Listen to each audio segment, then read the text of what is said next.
साल 2007 जनवरी की कड़कड़ाती ठंड।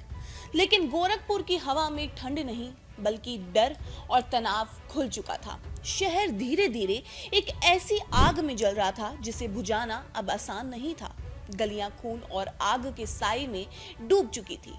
हर तरफ अफरा तफरी, हर चेहरे पर खौफ था। सांप्रदायिक तनाव अपने चरम पर पहुंच चुका था। दुकानें जल रही थी, कई घर आग के हवाले कर दिए गए थे। लपटें इतनी ऊंची थी कि मानो आसमान को छू रही हो। हालात इतने बिगड़ गए थे कि पूरे शहर में कर्फ्यू लगा दिया गया। कई दिनों तक लोग अपने ही घरों में कैद रहे। बाजार पूरी तरह बंद पड़े थे। सड़कों पर सिर्फ सन्नाटा था और उस सन्नाटे को तोड़ती थी पैरा मिलिट्री फोर्स की गाड़ियों की आवाजें, जो हर गली हर मोड़ पर गश्त कर रही थी।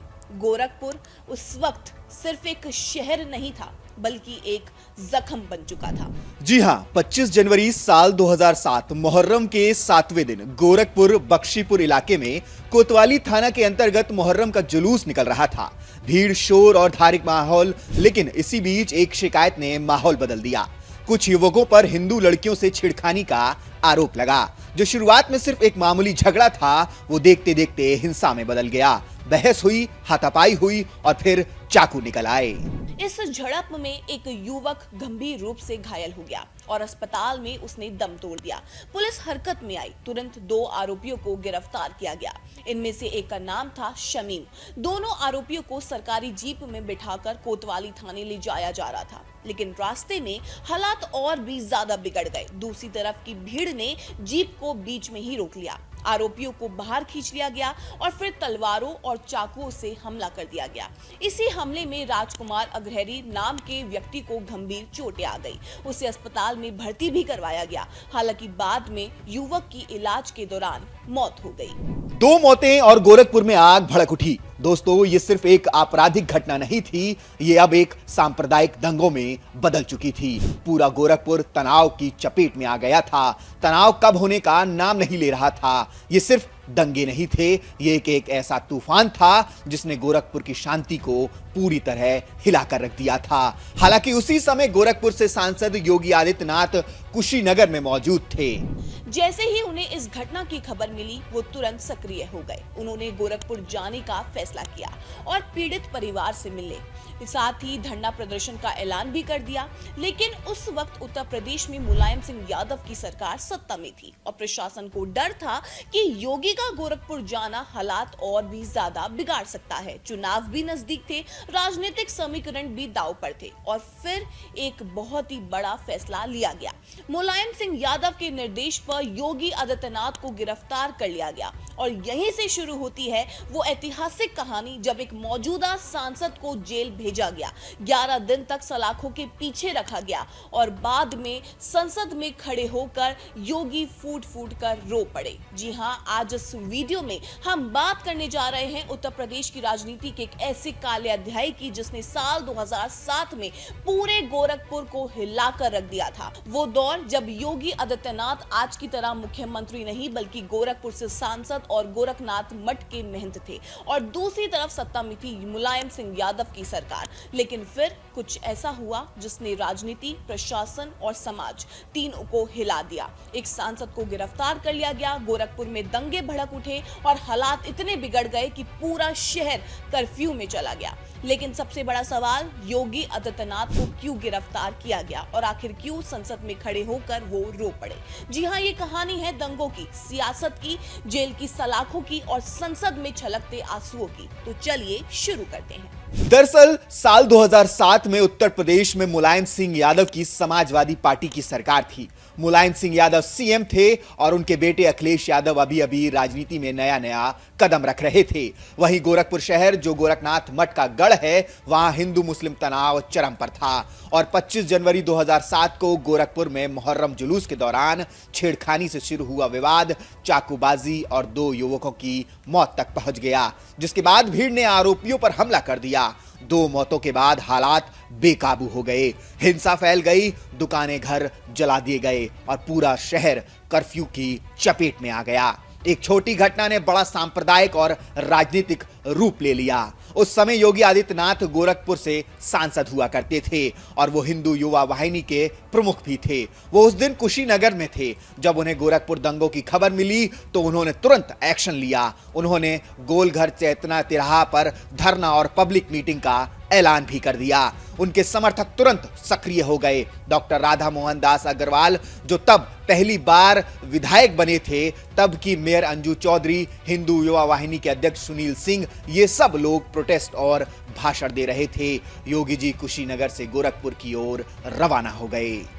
हालांकि प्रशासन ने योगी जी को गोरखपुर में सभा और दौरा करने से रोक दिया, लेकिन योगी आदित्यनाथ ने प्रशासन के आदेश को मानने से इनकार कर दिया। उन्होंने कहा कि वो पीड़ित परिवार से मिलेंगे और न्याय की मांग भी करेंगे और फिर वो गोरखपुर के लिए निकल भी पड़े।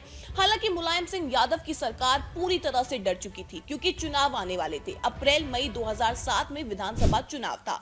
मुलायम को लगा कि अगर हिंदू मुस्लिम ध्रुवीकरण हुआ तो बीजेपी को फायदा हो जाएगा, इसलिए उन्होंने मुस्लिम वोट बैंक को खुश करने के लिए योगी जी को गिरफ्तार करने का सीधा आदेश दे दिया। ये तुष्टीकरण की राजनीति थी। आपको बता दें कि योगी आदित्यनाथ कुशीनगर से गोरखपुर के लिए रवाना हो चुके थे। वो तेजी से आगे बढ़ गए। इधर मुलायम सिंह के एक फोन कॉल के बाद लखनऊ में बैठे तत्कालीन डीएम डॉक्टर हरिओम ने उनकी गिरफ्तारी का खाका तैयार कर लिया। शहर में प्रवेश करते ही उन्हें गिरफ्तार करने का प्लान भी बना, क्योंकि शहर में उनकी गिरफ्तारी असंभव हो जाती। जगदीशपुर देखते ही देखते पुलिस शिविर में बदल चुका था। वहीं जैसे ही योगी आदित्यनाथ की गिरफ्तारी की खबर फैली, बीजेपी और हिंदू युवा वाहिनी के कार्यकर्ता भी बड़ी संख्या में जगदीशपुर पहुंचने लगे। और फिर जैसे ही योगी आदित्यनाथ का काफिला वहां पहुंचा, पुलिस ने उन्हें रोक लिया और तुरंत धारा 144 का उल्लंघन बताकर गिरफ्तार कर लिया गया।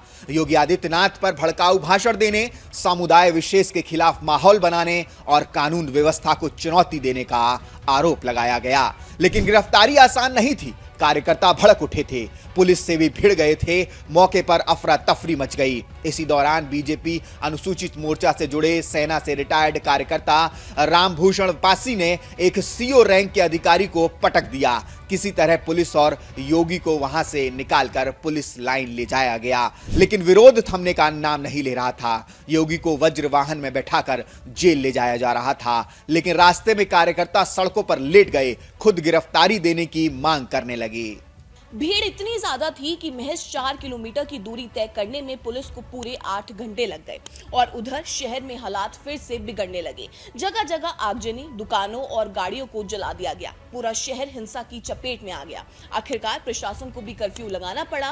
व्यापारियों ने भी खुद ही दुकानें बंद कर दी और ये बंदी 1-2 दिन नहीं, पूरे 11 दिन तक जारी रही, जब तक योगी आदित्यनाथ जेल में बंद रहे। आपको बता दें कि योगी आदित्यनाथ को जेल के मिलेनियम बैरक में रखा गया था। योगी ने जेल से ही फिर बयान दिया कि ये राजनीतिक साजिश है, मुलायम हिंदुओं को दबाना चाहते हैं। आपको बता दें कि ये कोई आम कैद भी नहीं थी। उनके साथ कई नेता और समर्थक भी मौजूद थे, जिनमें तत्कालीन विधायक राधा मोहन दास अग्रवाल, सुनील सिंह और मेयर अंजू चौधरी जैसे नाम भी शामिल थे। जेल के बाहर और अंदर मिलने वालों की लाइन लगी रहती थी। हालात ऐसे हो गए थे कि जेल प्रशासन को चेकिंग तक ढीली करनी पड़ी। यहाँ तक कि बैरक तक पहुंचने के लिए एक रास्ता अलग से बनाया गया। लोग सिर्फ मिलने नहीं, दर्शन करने आ रहे थे। बैरक के बाहर बैठते, योगी जी के पैर छूते और कुछ समय बिताकर फिर लौट जाते। और दिलचस्प बात यह रही कि जेल के अंदर भी योगी जी का रूटीन बिल्कुल भी नहीं बदला। वो रोज सुबह 4 बजे उठते, योग करते, ध्यान लगाते और पूरी दिनचर्या अनुशासन से निभाते। धीरे धीरे उनकी बैरक एक आध्यात्मिक केंद्र जैसी बन गई, जब तक साधना और एक अलग ही माहौल सा पूरी तरह से बन चुका था। हालांकि इधर मामला लगातार गर्म होता जा रहा था, इसलिए तत्कालीन मुख्यमंत्री मुलायम सिंह यादव ने एक बड़ा फैसला लिया। गोरखपुर के डिस्ट्रिक्ट मजिस्ट्रेट डॉक्टर हरिओम और एसएसपी राजा श्रीवास्तव को हटा दिया गया और रातों रात हेलीकॉप्टर से नए अधिकारी भेजे गए। धीरे धीरे हालात काबू में आए और 11 दिन बाद 7 फरवरी 2007 को योगी आदित्यनाथ रिहा हो गए। लेकिन कहानी यहीं खत्म नहीं हुई और फिर वो पल आया जब पूरे देश ने पहली बार एक आक्रामक नेता को टूटते हुए देखा। जी हां, भारतीय लोकतंत्र के इतिहास का एक ऐसा दिन जिसे शायद ही कोई भूल पाएगा। देश की सबसे बड़ी पंचायत यानी लोकसभा में एक सन्यासी, एक युवा सांसद अपनी बात रखते हुए फूट फूट कर रो पड़ता है। रुंधे हुए गले से वो सवाल पूछता है, क्या मैं इस सदन का सदस्य हूं या नहीं? क्या मुझे यहां संरक्षण मिलेगा या नहीं।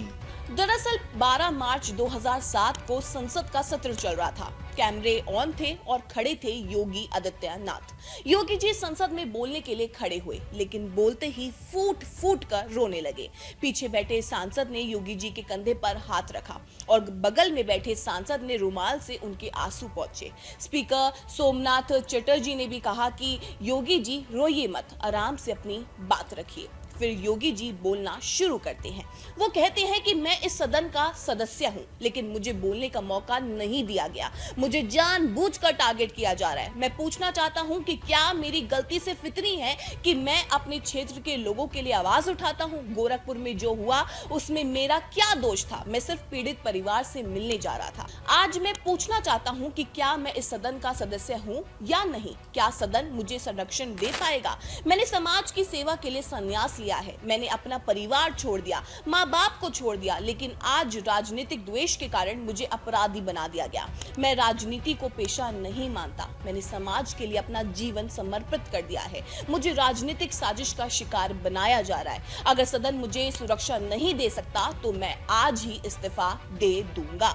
मैं गोरखपुर में प्रशासनिक भ्रष्टाचार और भुखमरी से मौत जैसे मुद्दे उठाता रहा, लेकिन इसके बदले मुझे जेल भेज दिया गया। क्या एक सांसद के साथ ऐसा व्यवहार होना चाहिए? क्या यही लोकतंत्र है? अगर जनता की आवाज उठाना गुनाह है तो मैं ये गुनाह बार बार करूंगा। आपको बता दें कि समय बोलते हुए उनकी आवाज पूरी तरह से कांप रही थी, आंसू बह रहे थे, हाथ कांप रहे थे। एक नेता जो अपने सख्त तेवर के लिए जाना जाता था, उस दिन पूरी तरह से भावुक हो गया। वहीं उन्होंने अपनी गिरफ्तारी को राजनीतिक षड्यंत्र बताया और कहा कि वो केवल शांति बनाए रखने की ही कोशिश कर रहे थे।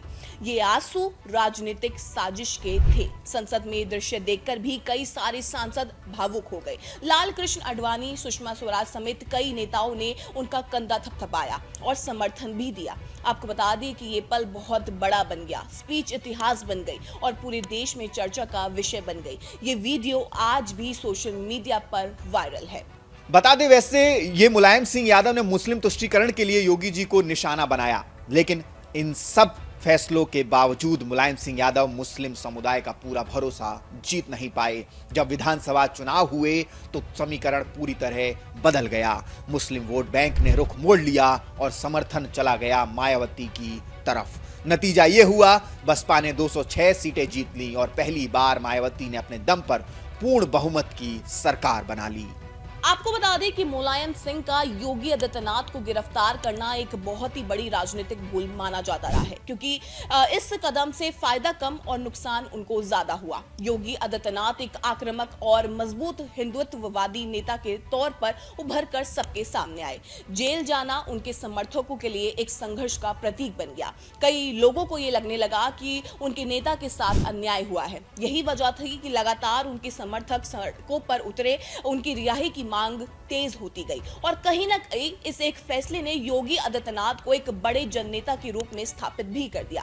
जो नेता पहले सिर्फ गोरखपुर तक सीमित था, अब वो पूरे उत्तर प्रदेश का चेहरा बन चुका था। वक्त बदला और 2017 में योगी आदित्यनाथ उत्तर प्रदेश के मुख्यमंत्री बन गए। सीएम बनने के बाद उन्होंने प्रशासन में बड़े बदलाव शुरू किए। करीब 20 अधिकारियों का ट्रांसफर किया गया। इसे एक रूटीन फेरबदल बताया गया, लेकिन इसी लिस्ट में एक नाम ऐसा था जिसने सबका ध्यान अपनी ओर खींच लिया, डॉक्टर हरिओम। उस समय हरिओम संस्कृति विभाग में सचिव थे और जिन 20 अधिकारियों का ट्रांसफर हुआ उनमें हरिओम समेत 7 अधिकारियों को वेटिंग फॉर पोस्टिंग में डाल दिया गया और यहीं से चर्चाओं का दौर भी शुरू हो गया। कहा जाने लगा कि यह सिर्फ एक प्रशासनिक फेरबदल नहीं था, बल्कि 2007 की घटनाओं से जुड़ा एक पुराना हिसाब है जो अब चुकता किया जा रहा था। लेकिन वक्त के साथ रिश्तों की तस्वीर बदलती नजर आई। 2022 विधानसभा चुनाव से ठीक पहले मार्च महीने में डॉक्टर हरिओम ने योगी आदित्यनाथ से मुलाकात की। इस मुलाकात की तस्वीर उन्होंने खुद सोशल मीडिया पर साझा की और लिखा, मैंने उन्हें जीत की बधाई दी और अपनी पुस्तक कैलाश मानसरोवर यात्रा भेंट की। यानी जहां कभी टकराव की चर्चाएं थीं, वहीं अब मुलाकात और शिष्टाचार की तस्वीरें सामने आने लगी। अब बात उस फैसले की जिसने इस पूरे मामले को एक बड़ा कानूनी मोड़ दे दिया। 22 फरवरी 2018 को इलाहाबाद हाई कोर्ट ने योगी आदित्यनाथ को बड़ी राहत दे दी। दरअसल कोर्ट में एक याचिका दायर की गई थी जिसमें 2007 गोरखपुर दंगों के दौरान योगी पर कथित भड़काऊ भाषण देने के आरोपों की जांच की मांग की गई थी, लेकिन डिवीजन बेंच कृष्णा मुरारी और एसी शर्मा ने इस याचिका को खारिज कर दिया। अदालत ने साफ कहा कि पुलिस जांच में कोई भी खामी नहीं पाई गई है। दरअसल ये याचिका साल 2008 में मोहम्मद असद हयात और परवेज नाम के व्यक्तियों द्वारा दायर की गई थी, जिसमें योगी आदित्यनाथ को भड़काऊ भाषण देने के लिए जिम्मेदार ठहराया गया था। लेकिन अदालत के इस फैसले के बाद इस पूरे विवाद को एक बड़ा कानूनी विराम मिल गया। हालांकि साल 2007 की उस सर्द जनवरी में गोरखपुर जब आग और खून से लाल हो रहा था, तब एक नाम सबसे ज्यादा गूंज रहा था, शमीम, दंगों का मुख्य आरोपी। ये शख्स 16 साल तक न्याय से बचता रहा, फरार घूमता रहा, लेकिन साल 2023 में योगी सरकार ने ठान लिया कि अब खेल खत्म। 12 सितंबर 2023 को गोरखपुर कोतवाली पुलिस ने नेपाल बॉर्डर से शमीम को दबोच लिया। नसीराबाद का रहने वाला शमीम आज जेल की सलाखों के पीछे है। दोस्तों, ये गिरफ्तारी सिर्फ एक आरोपी की नहीं, ये 16 साल की न्याय की देरी का हिसाब है। वहीं साल 2012 में कोर्ट ने बाकी आरोपियों को उम्र कैद की सजा दे दी। शमीम पर नॉन बेलेबल वारंट जारी हुआ, फिर भी 16 साल तक वो आजाद रहा। हालांकि न्याय देर से आया, लेकिन आया जरूर। साथ ही मुलायम सिंह की सरकार पर आरोप है कि उन्होंने मुस्लिम अपराधियों को बचाया और हिंदू सांसद योगी आदित्यनाथ को जेल भेज दिया। एसएसपी को नहीं हटाया गया, लेकिन योगी जी को सीधे जेल पहुंचा दिया। तो 2007 की ये घटना यूपी पॉलिटिक्स का आईना है। मुलायम के तुष्टीकरण ने उन्हें सत्ता से बाहर कर दिया और योगी जी का संघर्ष उन्हें जननायक बना गया। आज योगी आदित्यनाथ देश के सबसे ताकतवर मुख्यमंत्रियों में से एक हैं। लेकिन 2007 की वो घटना, वो गिरफ्तारी और संसद के वो आंसू उनके राजनीतिक सफर का टर्निंग पॉइंट बन गए और आगे चलकर वही योगी बने उत्तर प्रदेश के मुख्यमंत्री। बाकी आपको क्या लगता है कि 2007 में योगी जी की गिरफ्तारी सही थी या क्या वाकई ही वो मुलायम सिंह यादव की राजनीतिक भूल थी? अपनी राय हमें कमेंट सेक्शन में जरूर बताइएगा।